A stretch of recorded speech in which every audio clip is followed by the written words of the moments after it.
Taylor Swift's global tour is approaching $2.2 billion in North American ticket sales alone.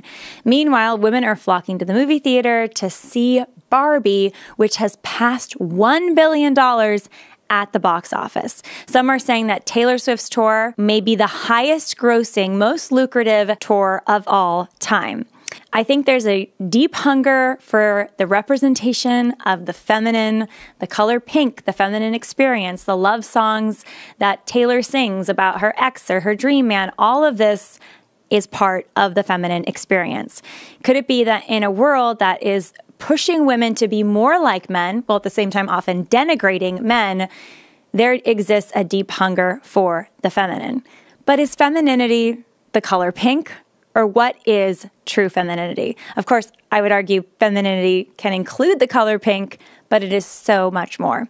In this episode of the Lila Rose podcast, we're going to talk about true femininity and representations of it in media versus toxic femininity and representations of that in media. The big question that hit the world last year with Matt Walsh's film from the Daily Wire was, what is a woman? I think that question can be answered very simply by saying it's a biological adult female, but there's so much more to being a woman than simply being and existing as a biological adult female.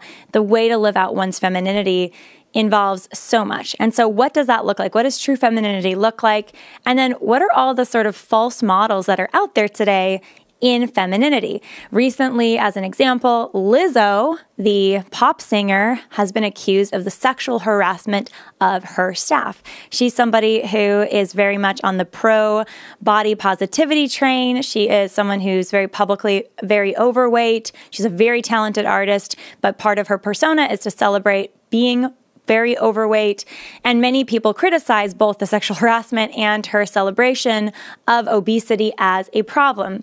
Meanwhile, we have a lot of women in media, in culture today, who are really selling their bodies. I mean, OnlyFans is a mushrooming business with millions of people on it, many of them women who are selling their bodies. You know, the Kardashian empire, in no small part, is built on selling a very hypersexual version of femininity, sexuality, and basically selling, you could argue, immodesty. Okay, are there positive representations of media, of women in media today? What are they? How do we wade through the bad and celebrate the good? So what I'm going to do is break down how I see true femininity versus toxic femininity. This also matters a lot right now because there's so much conversation about toxic masculinity. You've probably heard this. I just did a podcast episode with Nancy Pearcey, the author and professor who talked about her book, The Toxic War on Masculinity. And that's really a common phrase in culture today, toxic masculinity. And it is usually referencing that man who's that uber alpha male who's all about himself, all about his power, who really doesn't care about other people. It's this machismo attitude, and people denigrate that. And it's understandable why, because you ask your average man, and Nancy mentioned this in the last podcast, you know, what is that funeral? If you're at a funeral as a man and you're celebrating a great man, what is he celebrated for? Well, typically he's celebrated for his honor, for his integrity, for his service of his family, for his hard work to provide and protect. That's how we understand across cultures a really great and noble man. So the toxic man, as our culture calls him, or the toxic masculinity, as our culture calls it, is actually not a real masculinity. It's a false version of it. And true masculinity is about providing and protecting and caring for being strong for one's loved ones. Okay, so what does that have to do then with femininity? Is there a toxic femininity that is the kind of partner or the enemy, you would even say, of the toxic masculine? We don't talk about that much in today's culture because I think women in some ways are infantilized today. Women are seen as the kind of perpetual victim. It's hard to see the woman as in any time the villain. There's a lot of, I think, passes that women get for behavior in our culture, and men maybe are held to a higher standard. Some people blame feminism for this, to say that we overcorrected the inequalities between men and women to now make it more unequal for men. Other people say, well, it's because we pushed women into men's places, saying that that's where they belong. They need to work like a man, act like a man. And they weren't actually working or acting like men. They were acting and working like the worst men. meaning the promiscuous man, well, I'm going to be promiscuous like a dude. Well, that's not even being like a true man, because true men are faithful and loyal. You're just being like an extra bad man and a bad woman.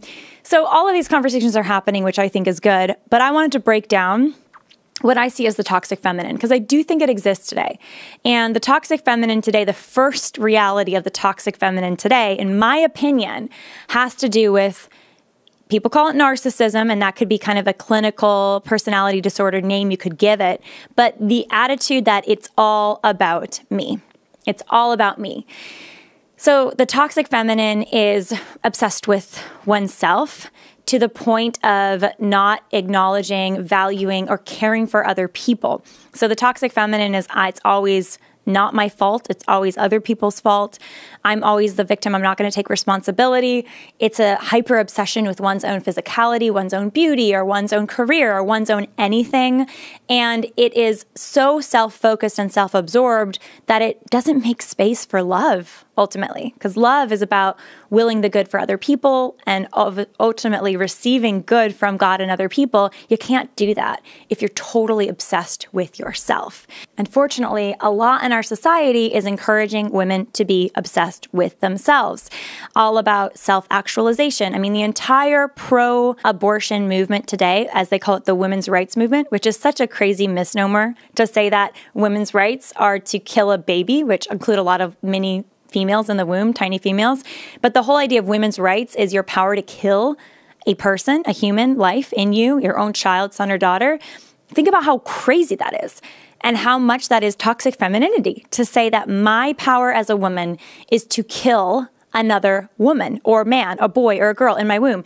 Michelle Williams received the Golden Globe. She's a very famous actor, and this was a couple years ago, and she went to the award ceremony clutching this golden idol, basically this golden trophy, thanking her right to choose the abortion that she had had years earlier in her career, thanking the death of her child for the success of her career. When you put this in someone's hands, you're acknowledging the choices that they make as an actor, moment by moment, scene by scene, day by day, but you're also acknowledging the choices they make as a person. I'm grateful for the acknowledgement of the choices I've made, and I'm also grateful to have lived at a moment in our society where choice exists, because as women and as girls, things can happen to our bodies that are not our choice. I've tried my very best to live a life of my own making, and not just a series of events that happened to me, but one that I could stand back and look at and recognize my handwriting all over, sometimes messy and scrawling, sometimes careful and precise, but one that I had carved with my own hand. And I wouldn't have been able to do this without employing a woman's right to choose. So sad. They're all cheering. They're cheering for an abortion, the death of a baby that she's celebrating and crediting with her holding this award. When to have my children and with whom. When I felt supported and able to balance our lives, knowing, as all mothers know, that the scales must and will tip towards our children. Now, I know my choices might look different than yours, but thank God, or whomever you pray to, that we live in a country founded on the principle that I am free to.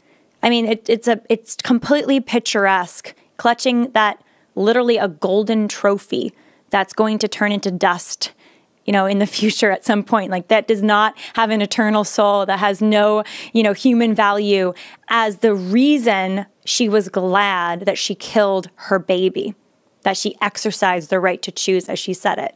So that is, I think, a almost perfect to a T depiction, a living story, a living parable of toxic femininity, that I prize so much: my career, my physical beauty, my success, that I would literally kill a child and thank the death of my child for some sort of worldly accolade, like this golden calf, basically. So, I mean, it's very dark stuff, right? And that is the excess of our culture today, that dark view of womanhood, that womanhood is about me, and it's at the cost of you, even if you are a small, vulnerable, dependent child. Okay, another bit of toxic femininity to put in there. People heavily criticized Amber Heard last year in the Amber Heard v. Johnny Depp trial, when she and he went to court to debate whether or not, and to determine before a jury of their peers whether or not Amber Heard had unfairly slandered Johnny Depp and ruined his career. And ultimately, she was found guilty for misleading the public about their relationship because she claimed that she was completely the victim and he was this aggressor, but the facts were much more complex than that. It looked like they were both aggressors and maybe they were both victims at different points in the relationship.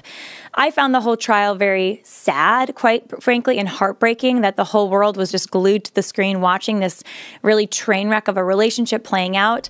I mean, there have been broken parts of everyone's life, and this time in their lives was put on full display for the whole world to see. It was completely tragic, but there were news articles afterwards talking about Amber Heard's behavior, saying, "Is this the toxic feminine?" So that kind of title started being used in media as something to apply to Amber's behavior because she ultimately, people said, manipulated Johnny Depp and was deceitful in how she behaved to try to paint him as the villain and her as the victim. Now, you could probably argue the same things about Johnny Depp. So this isn't to say he's coming out smelling like roses. I think he was actually abusive too. But the reality here is she was living out very publicly, tragically, we all got to see it, in the history of her behavior with Johnny, a very toxic femininity. So that femininity in that case was in many ways using her beauty and her personality, her charisma and charm to manipulate other people. And that's another trait of toxic femininity, where femininity, which can be so beautiful and so inviting and can inspire people to greatness, instead, the beauty of the feminine is used to manipulate, to inspire lust, or to otherwise deceive, or to control other people, using one's sex appeal to control other people. Unfortunately, we see some very popular public figures, women, doing this, and they're doing it very overtly. An example, of course, would be the Kardashian empire. And again, I'm not judging anyone's hearts here because I do not know their hearts, but I can say that the representation of womanhood is often very crass. And by crass, I mean, obviously the female body is beautiful and it's something that should be celebrated and cherished.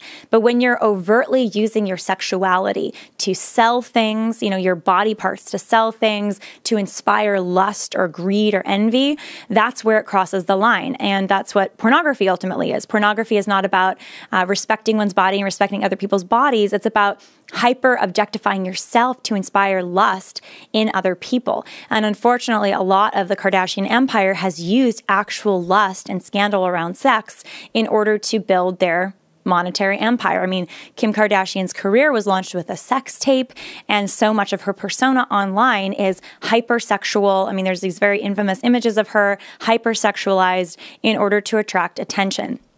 That's not, I would say, true femininity. I think that's a toxic version of femininity, and it's not a good role model for future generations.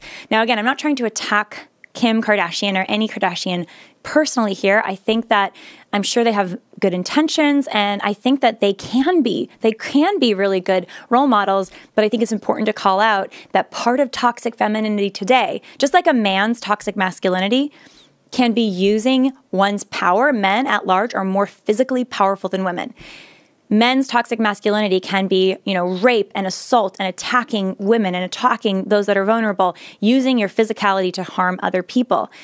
A form of toxic femininity can also take its place in physical abuse. It's not like women can ever be physically abusive, but another form of toxic femininity can be using one's body to deceive, to manipulate, to seduce, to inspire lust. Now, I'll say one last thing as an important nuance here. It is very possible for a woman who is very modestly clothed to inspire lust if the man's a lustful man. So I'm not saying that women are responsible in that sense for a man's lust. I think this is a very important point. But I do think women are responsible for respecting their bodies and modesty to the point where they're not using their bodies to sexually exploit or sexually seduce other people. So that's just an important distinction I want to add there. Okay, a few other qualities of toxic femininity. This stuff is kind of rough, so I'm looking forward to getting to what I see as true femininity and some positive role models. But I guess we started with the toxic because I was talking about toxic masculinity, so now we're talking toxic femininity. But a couple other things. So I just talked about toxic femininity using beauty or sex to manipulate or control or inspire lust, right?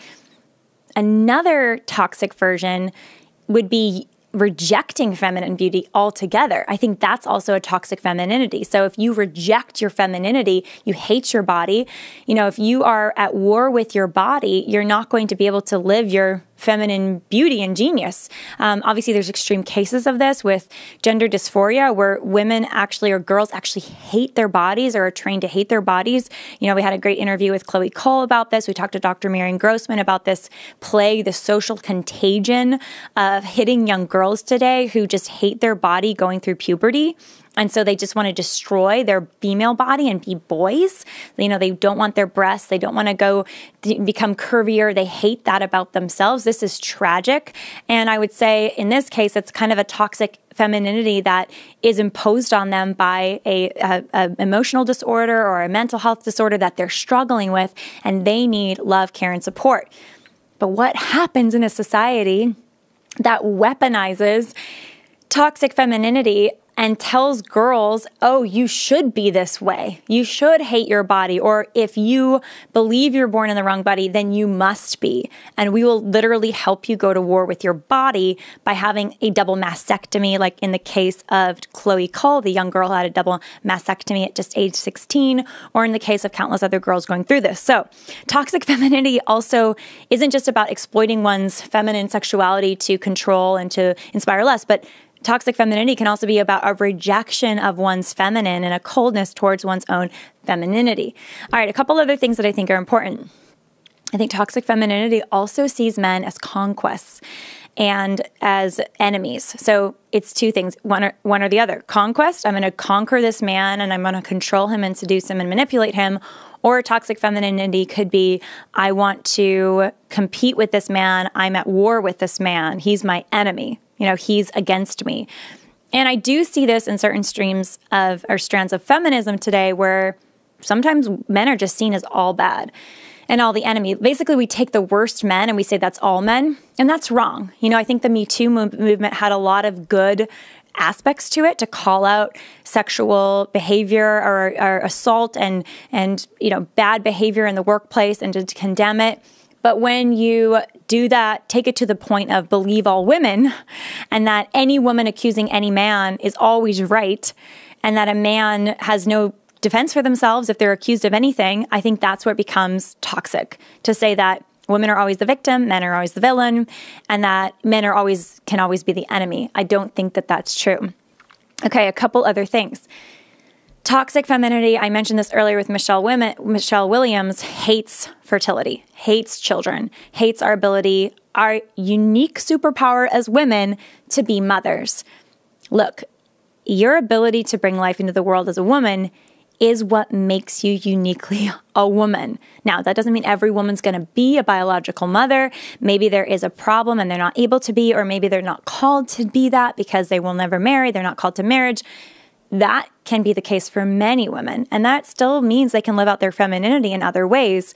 But your ability to bring life into the world is a deeply and uniquely feminine trait. It is, I would argue, the most unique of all feminine traits. It is what your body makes your body different than a man's body, your ability to bring life into the world. So what happens when women at large are told that their empowerment or their success is to be powerful and successful and not a mother, and that they should actually kill their babies if they become mothers? I mean, it's the most anti-feminine thing you can imagine, and yet that's what's being sold to us in the name of women's rights. So, toxic femininity absolutely includes a rejection of children and a rejection of our fertility. Think about birth control today. Birth control at large are pills that we take to effectively temporarily sterilize us and shut down our natural, beautiful hormonal systems so that we can be constantly fake pregnant. Our body actually with hormonal birth control thinks we're constantly fake pregnant so that we are not able to get pregnant. It is the most anti-woman healthcare practice, besides abortion, that is out there. It's basically attacking our beautiful biology and our fertility and treating it like a sickness or a disease. Your fertility is not a disease. Your fertility is a sign of health. It's your womanhood. It's beautiful. If you have issues with your fertility, like heavy periods or cystic acne, then instead of taking this pill, a birth control pill like a panacea, discover and go to a healthcare practitioner who will really go under the root cause of that. Why are you facing this struggle with your cycle or, with your skin or whatever it is, with your hormones? How can we balance your hormones and get you healthier instead of shutting down and suppressing your hormones? So your femininity is a beautiful gift. Toxic femininity rejects your body and the physical systems, your reproductive system as a woman, and treats it like an enemy or a threat. The last thing I want to mention about toxic femininity is I believe that toxic femininity also weaponizes emotions. So emotions are a part of life. I'm going to do an episode in the future on emotions, actually. Everyone experiences emotions. We all have them, some more than others, and they can be very intense and powerful. And emotions can be very, very powerful mechanisms to be used for good. They can teach us things. They can give us insights about ourselves and experiences in other people. So emotions aren't good and they're not bad. They just are, and they can teach us things. But emotions shouldn't rule us. And I do think there's a tendency in our society to be ruled by our emotions. I feel this way, and therefore I think that this is true, right? So my subjective experience of my emotions means that X, Y, or Z is true or not true, or I get to decide my truth based on how I feel. And yes, your feelings are real, and they should be acknowledged, and they should be dealt with, but your feelings do not need to direct your reality. We have free will to make our decisions and our choices. So I do think there's sort of this, there can be a hyper emphasis on feelings to the point that feelings are ruling the roost, as opposed to feelings are important input, but they should not rule the roost. And again, maybe we'll address this in a future episode. Let me know if you'd like to see that. All right, so that's toxic femininity. Roundup. All about me, uses beauty and sex appeal to control and manipulate, rejects feminine beauty entirely, sees men as the enemy or as conquests, sees children as enemy or as burdens, doesn't honor commitments, weaponizes or is ruled by emotion. Oh yeah, I forgot one more thing. I think toxic femininity also puts other women down and is always competitive with other women and sees other women as threats as opposed to collaborators. I don't really want to use a pop culture example here. I'm sure there are. I'm sure you guys have one, but I think you know what I'm talking about. Cattiness, pettiness, attacking other women, jealousy, like all that stuff is not true femininity. It is toxic femininity. All right. That was a long list. Let's go positive now. Positive femininity. What are the things? What are the things that if a great woman, let's say like your grandmother passes away and people are talking about her life, what are the things that people remember as the beautiful things about her? I recently attended the funeral of my grandmother, and what she was remembered for included these attributes: her love of her family, her love of her kids, her love of her husband, her beauty, her charm, not in a way to harm other people or manipulate, but to bring joy and to bring the family together and to celebrate beauty and to celebrate the beautiful aspects of life, fashion and food and the things that can just make life so lovely. Also, her kindness, her generosity, how she would go out of her way to welcome people to the home, and her hospitality, that she was always inviting people and making friends wherever she went. She would often say to anyone that she just met on the street, she'd say, "You and I are related." And she'd joke around about how basically everyone was related to her. People loved it. People thought it was so charming. But people remember her vivaciousness and her kindness and her family orientedness. And I'm going to guarantee you that if you think right now of a woman in your life that you admire, or a great woman in the past that you look up to, maybe you don't even know them personally, what is it about this woman that you truly admire? Yeah, it might include her physical beauty or her fashion sense. Yeah, of course, those things are wonderful. But I'm going to guess that it includes her goodness. It includes her virtue. It includes whether or not she loved her family and whether or not she was family focused. She cared about her kids. She cared about her marriage. She cared about the community. I'm going to guess that she cared about the nation. I'm going to guess that those things made her femininity so beautiful. And here's a little secret. Some of the things that are most beautiful about the most feminine female are virtues that when a man lives out the same virtues makes them beautifully masculine. Isn't that a cool thought? Like, let's take courage for an example. A courageous woman, a woman who is fearless and speaks her mind and her convictions of her heart, not to harm other people, but to help them. And she does it in a way that's feminine, that's loving and good. That's a beautiful feminine role model. Similarly, a man who's espousing that same virtue of courage and he's fearless and standing up for what's right and defending the vulnerable looks just beautifully masculine. So that's the secret to a lot of this, is that virtues are what underpin the most beautiful feminine and masculine. They're just lived out in that more feminine way versus masculine way, which is just unique to each person, each man or woman. And by the way, share in the comments a story of that maybe grandmother or mother or aunt or just someone that you admire and you believe left a truly beautiful legacy as a woman. All right, so what are the qualities of a truly feminine woman? And in many ways, they're the reverse of the toxic woman.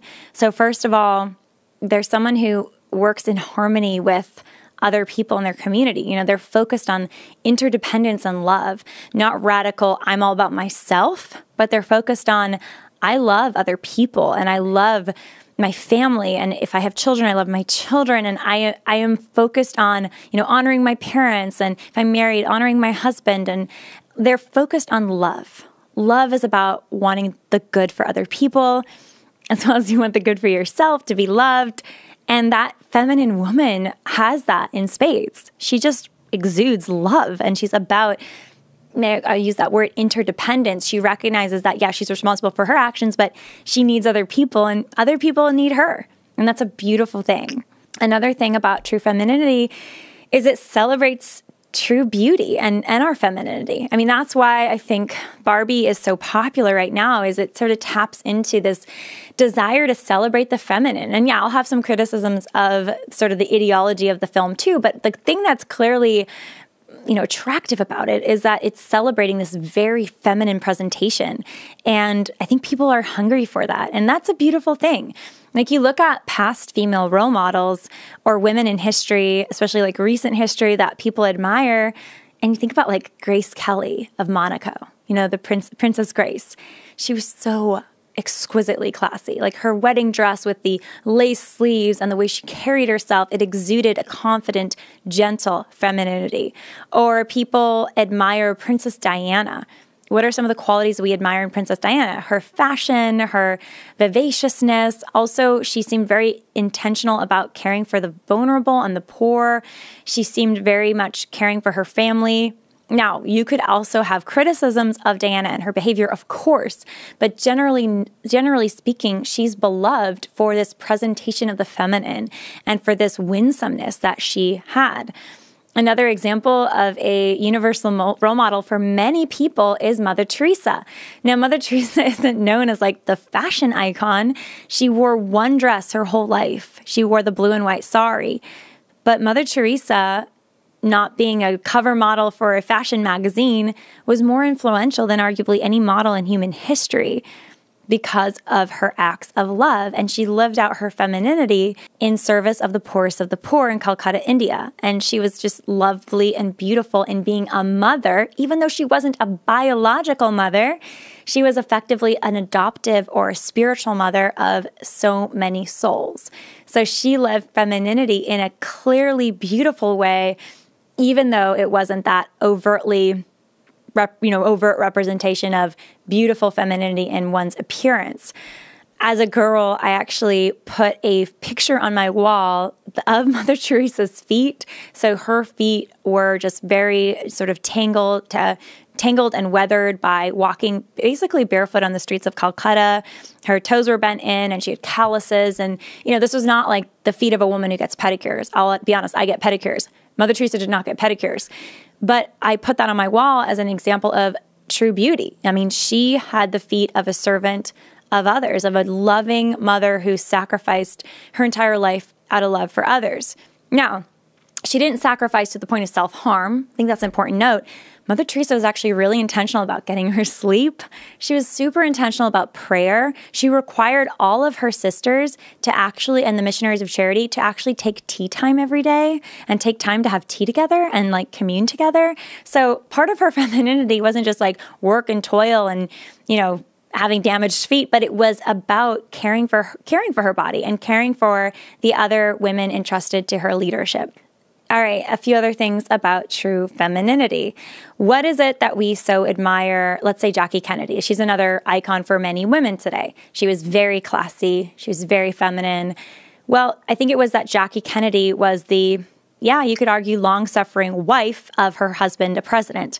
And she was always by his side. And upon his death, she fought for his legacy. And there were many accusations about his infidelity and all of these things, but her representation was of that faithful, loyal wife who was classy, who was kind, who stood by his side even at his death. And I think she's remembered in part as an icon because of her loyalty and her beautiful loyalty.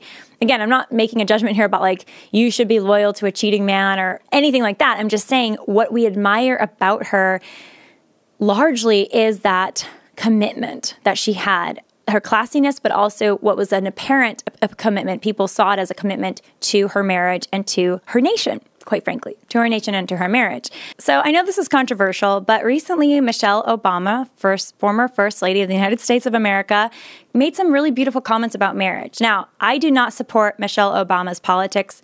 She is very pro-abortion, although she's not particularly vocal about it. She has been in the past. She's not now, which is good. I hope she softens and becomes pro-life. But she did say some very beautiful and true things about marriage, and I do want to listen to that.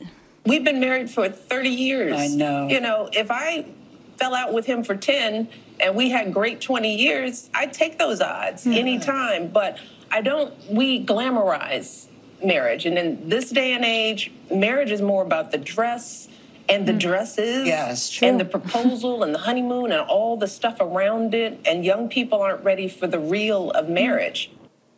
I mean, I think there's a lot of wisdom to that. And she's talking about the importance of marriage as a partnership and commitment, fidelity to your spouse. So kudos to Michelle Obama for making that distinction. And I think more of that is good. That is a representation of true femininity in that, yes, it's about fidelity. It's about commitment. It's not just about what is typically seen as the feminine aspects of a marriage, getting married and the ring and the dress and the proposal and the honeymoon and the Instagram pictures, but it's about lifelong commitment and raising children. So I'm not saying she went all the way to say all the good things it was about, but she definitely had a good point that we get it wrong if marriage becomes about what is ultimately superficial, which again can be the tendency, I think, of some women today. It's all about the Instagram shot, right? As opposed to marriage is about love and commitment and sacrifice. All right, a few other things. I think a beautiful woman and true femininity is about celebrating other women.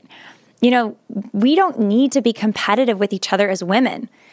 Every single woman is made uniquely herself. There is only one of you. And to compare yourself to another woman physically or your skill set or your experiences or your relationships, there is only one of you. And part of, I think, our beauty as the feminine, as women, is to discover our self-worth and our value as we are.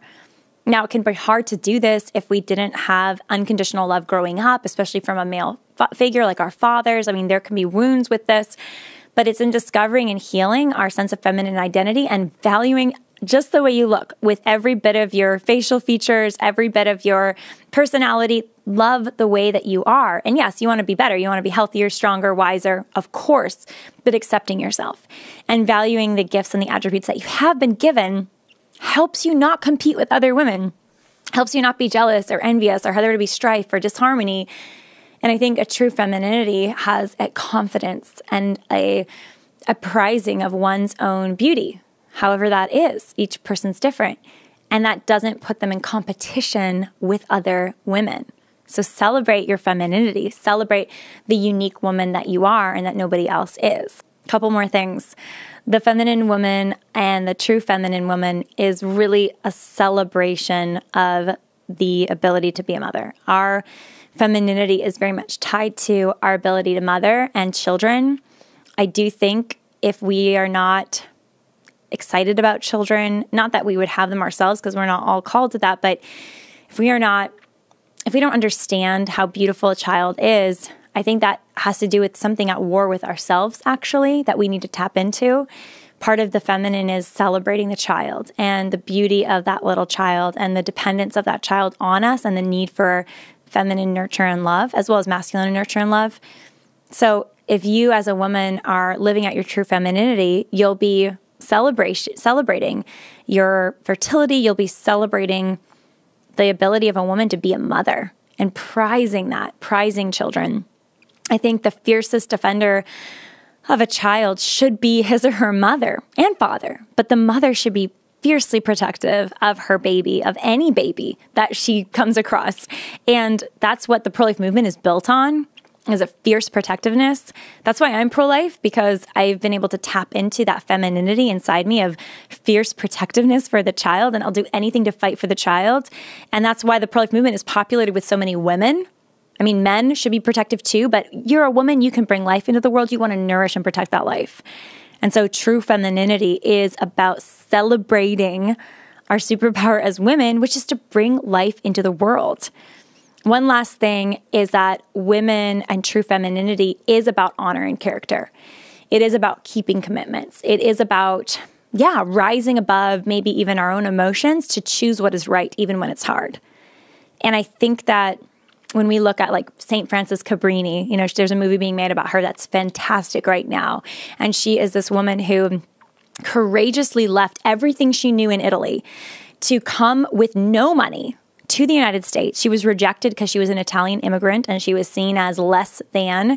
And she came to serve the poorest of the poor in New York City. And she gave it all to protect the vulnerable and to care for them. And she overcame some of the toughest circumstances to do that. And so her honor, her integrity, her character, her service, her virtues are what are so admirable and will be remembered for centuries to come. So to wrap up here, Taylor Swift's concerts are sold out. Barbie is being sold out. Femininity is more than the color pink. What is a woman? Yes, it's adult biological female, but it's so much more than that. Don't forget to like,